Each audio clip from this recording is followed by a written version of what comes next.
Ridha Allah subhanahu wa ta'ala adalah salah satu dari sifat. Nabi SAW mengatakan, laisa lil mu'min ayyudhilla nafsahu. Mukmin itu jangan sampai menghinakan diri. Sejarah hamba yang Allah sebutkan dalam Al-Quran, di antara tujuan besarnya adalah agar menjadi pelajaran. Bismillahirrahmanirrahim. Assalamualaikum warahmatullahi wabarakatuh.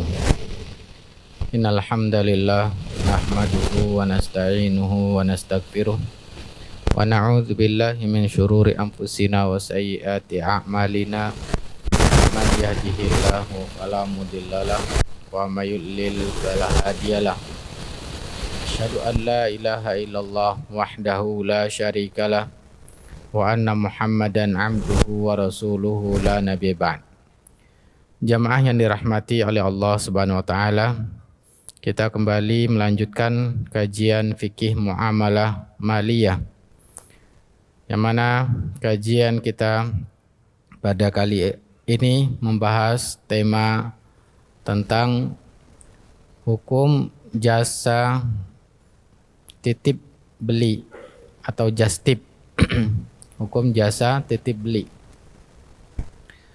yang mana di zaman kita sekarang ini, seiring dengan kemajuan teknologi dan kebiasaan masyarakat dalam kehidupnya untuk jalan-jalan ke luar negeri atau ke tempat-tempat yang mana tempat-tempat tersebut terkadang sebagai penghasil barang-barang yang terkenal kualitas barangnya.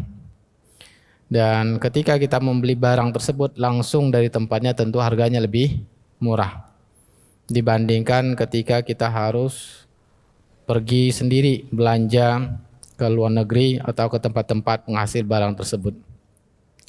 Sehingga dengan perkembangan teknologi ini kita bisa menelpon ya orang-orang yang melakukan perjalanan tersebut dan kita menitipkan barang-barang yang kita butuhkan.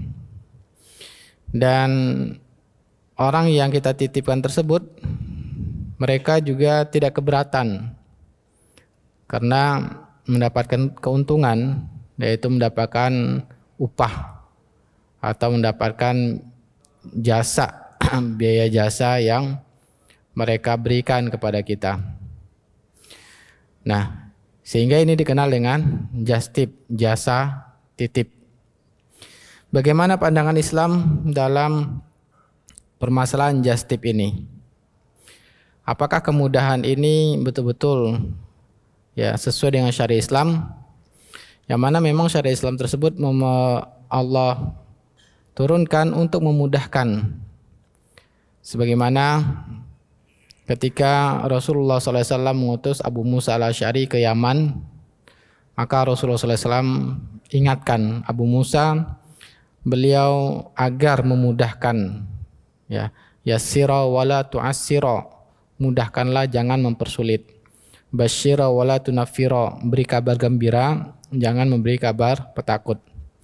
Juga Rasulullah SAW mengatakan, innama bu'itsu bil hanafiyati samhah, sungguhnya aku diutus dengan agama yang lurus dan juga dengan kemudahan. Jadi memang syariat yang Allah syariatkan pada kita itu mudah. Syariat salat, puasa itu mudah, dan itu juga memiliki kebaikan untuk kembalinya juga kepada diri kita. Ya. Nah, kemudahan dalam jual beli menggunakan jasa jastip ini apakah masih sesuai dengan syariat Islam atau terdapat hal yang melanggar syariat Islam, yang mana ketika melanggar syariat Islam pasti berdampak buruk. Ya, bukan kemudahan yang kita dapatkan tetapi kesulitan. Ketika Allah SWT mengharamkan sesuatu, maka sesuatu tersebut pasti banyak mudaratnya dan juga berdampak keburukan kepada orang tersebut dunia dan di akhirat. Inilah pentingnya kita membahas, meninjau hukum jastip ini dalam pandangan Islam. Maka apabila kita memperhatikan dalam jastip ini, mempraktekannya ada beberapa keadaan. Ya. Keadaan pertama yang mana orang yang menitipkan ini, memesankan untuk menitipkan ini langsung memberikan uang. Ya. Uang untuk membelikan suatu barang. Kemudian bisa jadi langsung membayarkan jasanya atau jasanya belakangan. Tetapi yang mana ya langsung dia membayarkan harga barang tersebut. Kemudian dia mengatakan nanti untuk kamu fee-nya sekian. Nah, maka ini bagaimana hukumnya untuk keadaan yang pertama ini? Artinya orang yang kita titipkan itu dia tidak sama sekali tidak mengeluarkan uang, tidak menalangi kita. Ya. Betul-betul orang yang menitipkan dia menyerahkan uang dan uangnya itu yang digunakan untuk membeli barang dan bahkan ya dia juga mengeluarkan biaya jasa memberikan upah karena membelikan barang. Maka ini praktek seperti ini mengutus seseorang untuk melakukan jual beli ini sesuai dengan syariat Islam karena Rasulullah SAW pernah melakukannya juga. Adapun dalil dari Al-Quran tentang bolehnya mengutus seseorang untuk melakukan akad, maka Allah menyebutkan dalam surat Al-Kahfi ayat 19 kisah tentang Ashabul Kahfi ketika mereka tertidur selama ratusan tahun dan mereka bangun dan merasa lapar. Ya, maka salah seorang di antara mereka mengatakan fab'atsu ahadakum biwarikikum hadhihi ilal Madinah falyanzur ayyuha azka ta'aman falyatikum birizqin minhu walyatalattaf. Ya, maka di antara mereka mengatakan utuslah salah seorang di antara kita ya ke kota dan falyanzur ayyu azka ta'aman, beli barang-barang makanan yang baik untuk kita ya. Falyatikum birizqin minhu, maka dan hendaklah ia membawa makanan tersebut dan berlaku lemah lembutlah. Nah, di sini dalam ayat ini ya teman-temannya mengutus salah seorang di antara mereka untuk melakukan membeli makanan kebutuhan mereka. Nah, ini dalil pertama menjelaskan bahwa boleh mengutus orang lain untuk melakukan beli barang yang kita butuhkan. Juga dalil yang lain yang dilakukan oleh Nabi SAW yang diriwayatkan oleh Imam Bukhari bahwa Rasulullah SAW pernah mengutus Urwah Al-Bariki untuk membeli 1 ekor kambing yang akan digunakan Nabi SAW untuk hewan kurban. Maka Rasulullah SAW memberikan uang 1 dinar. Ya, memberikan uang 1 dinar. 1 dinar kira-kira sekarang harganya lebih kurang 4 jutaan. Ya.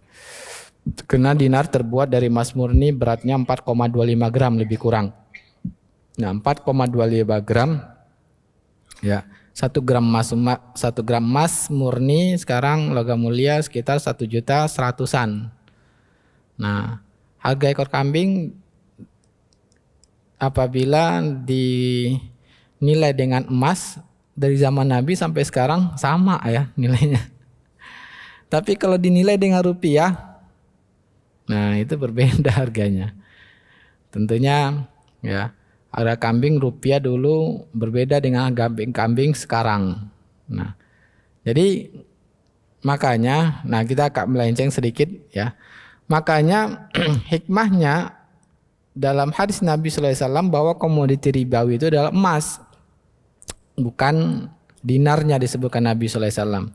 Artinya apa dalam hadis Nabi ini menunjukkan Allah Ta'ala wahyu dari Allah sampai kapanpun manusia akan cenderung untuk menyimpan kekayaannya, menyimpan hartanya dengan bentuk emas. Nah, negara-negara pasti mereka akan berusaha menyimpan kekayaan dengan emas supaya nilainya itu tidak turun. Kalau dalam bentuknya selain dari emas akan cenderung ya terkena inflasi. Tapi kalau emas dia akan aman. Itulah hikmahnya emas sampai kapanpun menjadi komoditi ribawi, tidak boleh dibeli dengan syarat kredit, dan itu dalam pembahasan yang lain. Kita kembali pada pembahasan kita, yaitu bahwa Nabi SAW pernah mengutus sahabat Urwah untuk membeli 1 ekor kambing.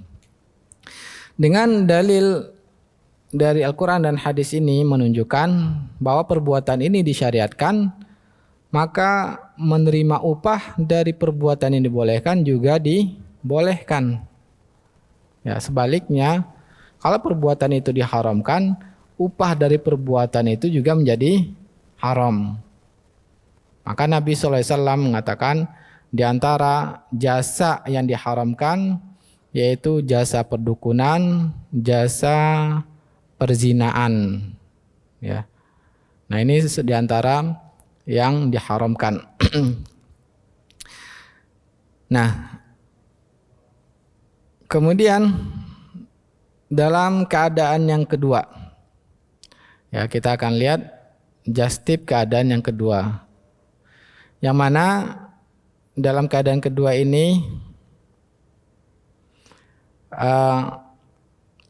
orang yang dititipi membelikan barang terlebih dahulu dan menggunakan uangnya, ya, dengan syarat nantinya akan diganti oleh penitip, maka akadnya adalah utang piutang. Beli dulu pakai uang kamu, nanti saya ganti, ya. Sekalian saya bayarkan dengan upahnya. Nah, ini yang keadaan yang kedua.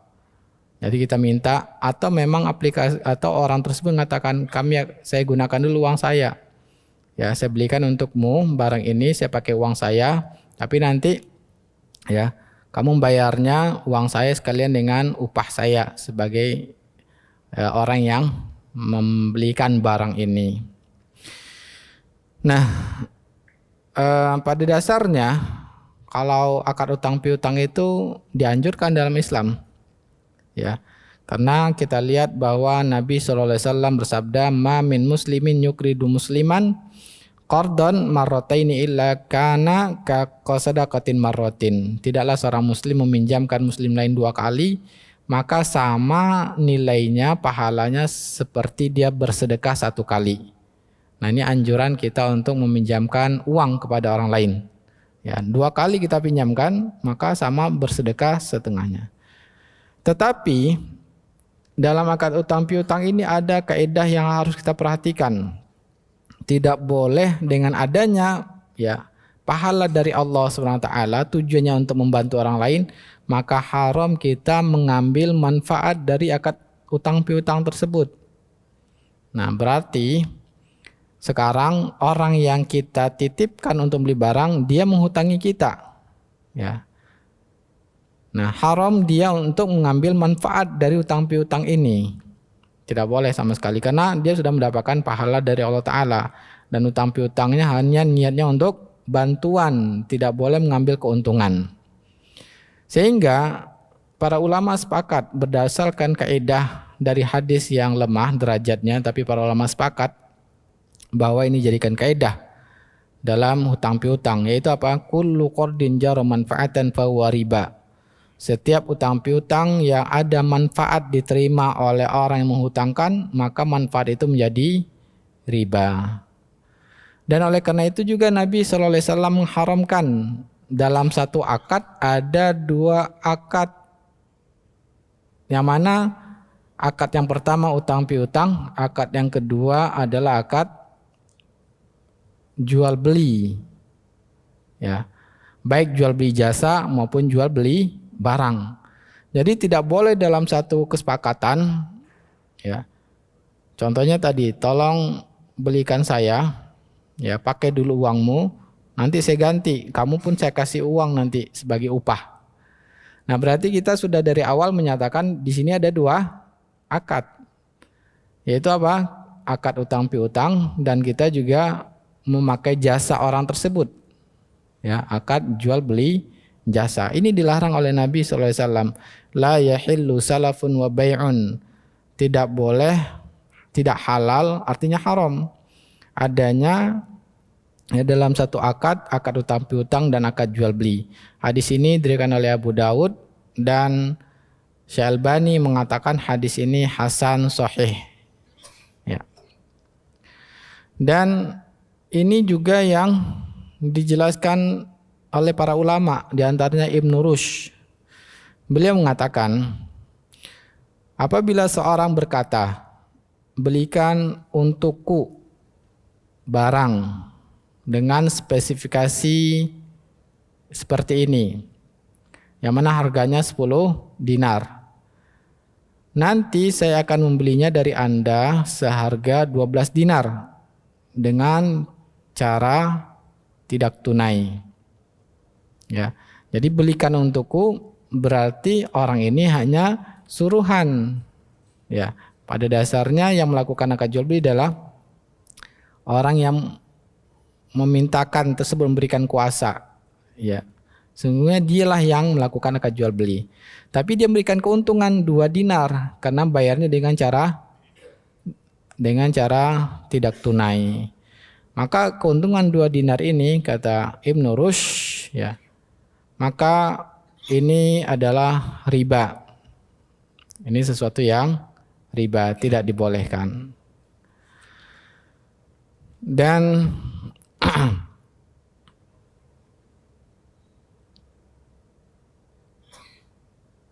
kemudian ya,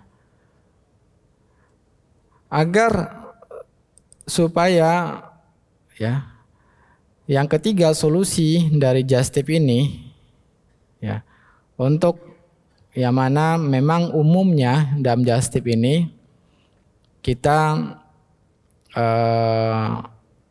ya, orang yang kita titipkan tersebut menggunakan uangnya dahulu. Itu umumnya. Jarang yang kita yang transfer uang. Nah, kalau memang kita mentransferkan uang, ini jelas tidak ada masalah, dibolehkan saja. Nah, bagaimana solusinya dalam yang mana orang yang membeli barang tersebut dia menggunakan uangnya dan itu dibolehkan. Maka caranya yaitu bukan akad titip beli, tetapi dirubah menjadi akad pesan, ya, pesan yang mana nanti baru akan dilakukan jual beli. Hanya pesanan, janji pesanan ini maksudnya apa? Janji jual beli, belum terjadi jual beli. Ya, jadi misalkan, ya ini yang umumnya dilakukan. Misalkan kita berada di Malaysia, maka kita lihat ada barang-barang yang murah di Malaysia. Kemudian kita tahu teman kita kayaknya pada tertarik barang ini. Ya, maka kita tawarkan kepada teman-teman kita, silakan yang mau pesan barang, saya menjual barang ini. Nanti ya, kalau saya sudah sampai di Indonesia, silakan yang mau beli, silakan, yang tidak beli pun tidak apa-apa. Nah, inilah solusinya. Jadi solusinya adalah pesan janji untuk melakukan akan jual beli. Maka ya, dalam akad jual beli ini dia tidak perlu menyebutkan harga modalnya. Ya, dia tidak perlu menyebutkan harga modalnya, bebas dia menaikkan harganya, dan juga dia harus ya siap konsekuensinya jika orang yang memesan tersebut tidak jadi membeli barang ya yang sudah dibeli. Kalau seandainya sudah sampai Indonesia ternyata orang pesan tadi nggak jadi jual beli, maka dia tidak boleh memaksanya, karena memang di sini akadnya adalah pesan dan janji untuk melakukan akad jual beli. Nah, inilah yang menjadi perhatian ya dalam masalah titip beli ini. Semoga materi ini menambah pemahaman kita tentang hal-hal yang dilarang dalam syariat Islam, dan sisa waktu kita diskusi dan tanya jawab. Silakan. Baik berkaitan tema maupun di luar tema. Ya. Ada yang bertanya? Tidak ada?